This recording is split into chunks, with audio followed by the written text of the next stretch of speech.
হুজুরকে হুজুরের গুরুত্বপূর্ণ নসিহত পেশ করার জন্য বিনীতভাবে অনুরোধ করছি। الحمد لله نحمده ونستعينه ونستغفره ونؤمن به ونتوكل عليه ونعوذ بالله من شرور أنفسنا ومن سيئات أعمالنا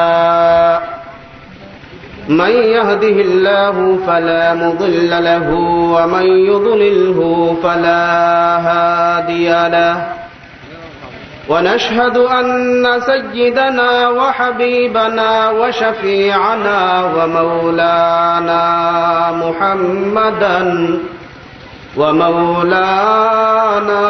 محمدا عبده ورسوله أما بعد فأعوذ بالله من الشيطان الرجيم بسم الله الرحمن الرحيم ووصينا الإنسان بوالديه إحسانا حملته أمه كرها ووضعته كرها وحمله وفصاله 30 شهرا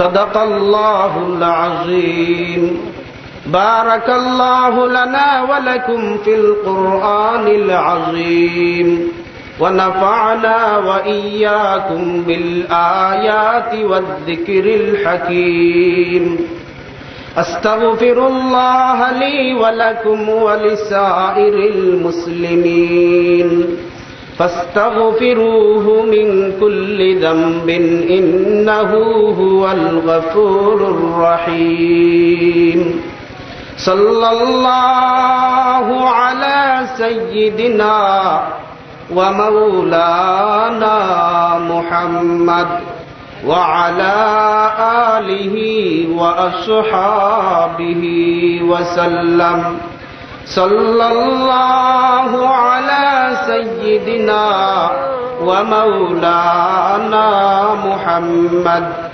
وعلى آله وأصحابه وسلم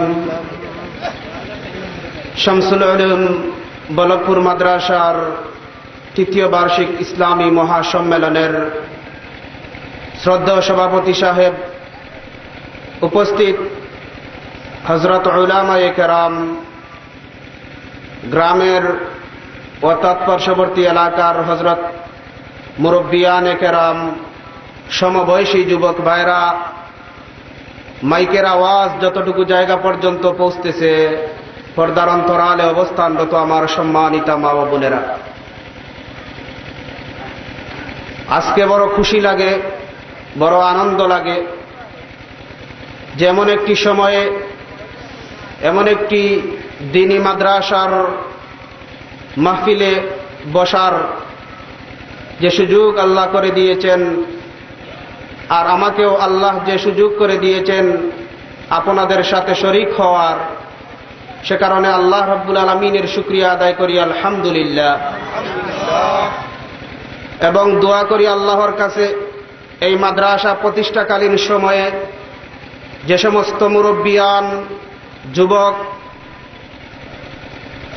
পুরুষ এবং মহিলা যতজন শ্রম করেছেন, কষ্ট করেছেন, বুদ্ধি দিয়ে, টাকা দিয়ে, পয়সা দিয়ে, তাদেরকে আমি এই মুহূর্তে স্মরণ করছি। যারা অসুস্থ অবস্থায় আছেন, বিশেষ করে জনাব আব্দুল জব্বার সাহেব, উনার পায়ের অবস্থা আমি দেখে আমার বড় ভয় হলো। লন্ডনে শুনেছিলাম উনার মাত্র একটা বরণ হয়েছে, কিন্তু আমি যখন দেখলাম পায়ের এমন অবস্থা হয়ে গেছে, এখন কাটা ছাড়া কোনো উপায় নেই। আমি দোয়া করি আল্লাহ যেন উনার পায়ে ভালো দান করেন, আমাদের মতো হাঁটতে পারেন, আল্লাহ যেন উনাকে এবং আরো যত বিমারি আছেন সকলকে যেন শিফায়ে আজলা, শিফায়ে কামেলা দান করেন। আর এই মধ্যবর্তী সময়ে যারা আমাদেরকে ছেড়ে চলে গেছেন, যারা আজকে আমাদের সামনে নাই, তাদের জন্য দোয়া করি আল্লাহ যেন তাদের সকলের কবরকে বেহেশতের বাগান বানিয়ে দেন। আমিন। মানসিক হিসাবে যত ভুল ত্রুটি হয়েছে আল্লাহ যেন নিজ দয়া গুণে মাফ করে দিয়ে তাদের কবর সমূহকে বেহেশতের বাগান বানিয়ে দেন। সম্মানিত মুরব্বিয়ান, যুবক ও আমার স্নেহের ছোট ছোট ভাইয়েরা, মাইকের আওয়াজ যতটুকু জায়গা পর্যন্ত পৌঁছতেছে, পর্দার অন্তরালে অবস্থানরত আমার সম্মানিত মা ও বোনেরা, আমি আপনাদের সম্মুখে মহাগ্রন্থ আল কোরআন থেকে খানা আয়াত তেলাওয়াত করেছি। কথা লম্বা করতে চাই না, যেহেতু আজকে আমি আসলে এখানে ওয়াজ করা তেমন ঠিকও নয়, কিন্তু সহপাঠী রশিদ আহমদ সাহেব, মৌলানা রশিদ আহমদ সাহেব, উনি আমাকে জোর করে এখন বলছেন যে তোমার কাছ থেকে দুই একটি কথা আমরা শুনতে চাই, হয়তো আর কোন দিন দেখা হবে কি দেখা হবে না। সে কারণে আমিও বসে গেলাম। হযরত উলামায়ে কেরামগণ আমরা যাদেরকে বলেছি সকলেই এসে গেছেন। ইনশাআল্লাহ একজন পর একজনকে আমরা আপনাদের সামনে এনে উনাদের কাছ থেকে নসিহত শোনার চেষ্টা করব। আর আমি সংক্ষিপ্ত আকারে দুই একটি কথা বলেই শেষ করছি ইনশাআল্লাহ। আমি যে আয়াতে কারিমা তেলাওয়াত করেছি সেই আয়াতে আল্লাহ রাব্বুল আলামিন দুইজন মানুষের কথা উল্লেখ করে বলেছেন তাদের সাথে সৎ ব্যবহার করার। এর মধ্যে একজন হলো মা এবং আরেকজন হলো বাবা। এদের সাথে সৎ ব্যবহার করা, ভালো ব্যবহার করার কথা আল্লাহ রাব্বুল আলামিন তার মহাগ্রন্থ আল কোরআনে উল্লেখ করেছেন। অনেক আয়াতের দিকে লক্ষ্য করলে দেখা যায় আল্লাহ রাব্বুল ইজ্জত উনি যেই জায়গায় ইবাদতের কথা উল্লেখ করেছেন সাথে সাথে মা বাবাকে রেসপেক্ট করার কথা উল্লেখ করেছেন।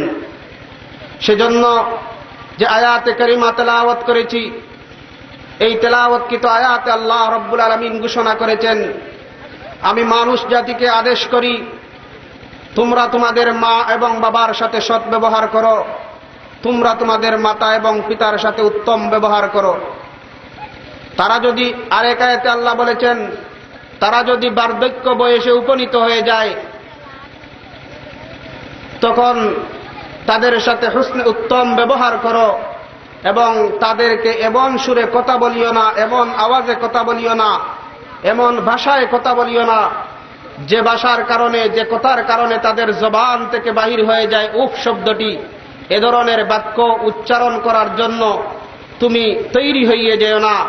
চার থেকে সাবধান হওয়ার জন্য আল্লাহ রাব্বুল ইজ্জত আমাদেরকে অর্ডার করেছেন। যে আয়াতে কারিমা তেলাওয়াত করেছি সেই আয়াতে কারিমায় আল্লাহ রাব্বুল আলামিন কেন মা বাবাকে রেসপেক্ট করব, সম্মান করব, সেই কয়েকটি নির্দেশনা আল্লাহ রাব্বুল আলামিন আমাদেরকে উল্লেখ করে দিয়েছেন। তার মধ্যে একটি নির্দেশনা হলো হামালাতুহু উম্মুহু কুরহা।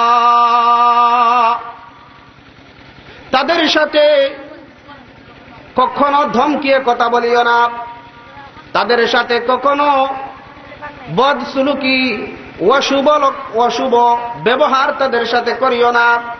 কেন? হামালাতুহু উম্মুহু কুরহা, তোমার মা তোমাকে পেটের মধ্যে কষ্ট সহ্য করে, তোমাকে পেটের মধ্যে হেফাজত করে রেখেছে, তোমার যাতে কষ্ট না হয় সে কারণে মা সুন্দর করে ঘুমাইতে পারে না। মা অশান্তি আকারে রাত্রি জাগ্রত করে, সকলেই আরামের সাথে বিছনায় ঘুমায় কিন্তু মা ঘুমায় না। তুমি যখন পেটে 1.5 কেজি 0.5 কেজি ওজনের, তখন দুনিয়ার সকল মহিলা ঘুমায় কিন্তু তোমার মা ঘুমায় না। তোমার মায়ের কি আরাম নাই? আল্লাহ উল্লেখ করেছেন হামালাতুহু উম্মুহু কুরহা, কষ্ট সহ্য করে তোমার মা তোমাকে পেটে ধারণ করেছে, তোমার যাতে পেটের ভিতরে বিভিন্ন ধরনের রোগ না হয়, নিউমোনিয়া না হয়, বিভিন্ন ধরনের রোগ সৃষ্টি হয়ে পেটের ভিতরে তুমি যাতে মৃত্যুবরণ না করো, সে কারণে সকলেই আরামের সাথে গোসল করে। কিন্তু মা গোসল করার আগে হিসাব করে পেটের ভিতরে আমার বাচ্চা, তার কি ঠান্ডা লাগবে, সে কি রোগাক্রান্ত হবে, দুনিয়ার সকলেই গরম লাগলে গোসল করে, কিন্তু পেটের ভিতরে মা সম্মান মায়ার সাথে রাখার কারণে মা গোসলে যায় না, গরম লাগে, আরামের জন্য গোসল করতে পারে না। সেই দিকে উল্লেখ করে আল্লাহ রব্বুল ইজ্জত বলেন, হামালাতুহু উম্মুহু কুরহা, তোমার মা তোমাকে পেটে ধারণ করেছে, ওয়া ওয়াদাতুহু কুরহা, হামলের কষ্ট, পেটে রাখার কষ্ট সবগুলো তোমার মা সবগুলোই বেছে নিয়েছে। দুনিয়ার আরাম বাদ দিয়েছে, দুনিয়ার কষ্ট বাদ দিয়েছে, কোনো কিছুর দিকে তাকায় না, কোনো কিছু খাইতে চাইলে মা খায় না, চিন্তা করে পেটের ভিতরে আমার বাচ্চা যদি নষ্ট হইয়া যায়। দুনিয়ার সকলেই বিয়াতে যায়, আনন্দে যায়, উৎসবে যায়, ভালো ভালো খাদ্য খায়, মা চিন্তা করে যদি আমার পেটের ভিতরের বাচ্চার কোন রোগ হইয়া যায়, আমার পেটের ভিতরের বাচ্চা নষ্ট হইয়া যাইবে। দুনিয়ার সব কিছু বাদ দিয়ে মা সাধারণত নরমাল খানি খায়, নরমাল খাওয়ন খায়, চিন্তা করে যদি আমার বেস্ট খানি খাওয়ার কারণে যদি আমার বাচ্চা পেটে নষ্ট হইয়া যায়। ওয়াহামলুহু ওয়াফিসালুহু সালাসুনা শাহরা, পেটের ভিতরে ধারণ করার কষ্ট। আবার যখন ভূমিষ্ঠ আমরা দুনিয়াতে যখন আসি, প্রস্রাব করার সময় যখন নাকি আমাদের কোনো কিছু যদি পেটের ভিতরে যদি বড় হইয়া যায়, কৃমি যদি বড় হইয়া যায়, কোনো কিছু যদি বড় হইয়া যায়, বাহির হতে কতটুকু কষ্ট হয়। কিন্তু আল্লাহ পরওয়ারদিগারে আলম মহিলাদেরকে এমন এমন এমন সময় এমন দিক আল্লাহ পরওয়ারদিগারে আলম দান করেছেন। কিতাবে উল্লেখ করা হয়েছে, কোন মহিলা যদি প্রসবের সময় মৃত্যুবরণ করে, আল্লাহ পরওয়ারদিগারে আলমের পক্ষ থেকে ঘোষণা, নবীজি সাল্লাল্লাহু আলাইহি ওয়াসাল্লাম বলেন, বাচ্চা প্রসবের সময় যদি কোনো মহিলা মৃত্যুবরণ করে, আল্লাহ রব্বুল আলামিন তাকে শাহাদাতের সওয়াব দান করেন। এজন্য আল্লাহ পরওয়ারদিগারে আলম বলেন, এই সময়ের যত কষ্ট হয়, অনেক মহিলার থেকে আওয়াজ এসে যায়, হে আল্লাহ পরওয়ারদিগারে আলম, এই জমিন যদি ফেটে যায় আর আমি যদি জমিনের চাপায় পড়ে মৃত্যুবরণ করি, এই ধরনের অবস্থার কষ্ট তাদের সহ্য হয়ে যায়। এই কষ্টটুকুও মা বাবা বহন করে নেয়, মা বহন করে নেয়। সেই দিকে লক্ষ্য করে আল্লাহ পরওয়ারদিগারে আলম জানাইয়া দেন, ও দুনিয়ার মানুষেরা, তোমাদেরকে আমি বললাম, যাদের মাধ্যমে দুনিয়াতে আগমন করেছ তাদের সাথে সদ্ব্যবহার করো, তাদেরকে কখনো ধমক সুরে কথা বলিও না।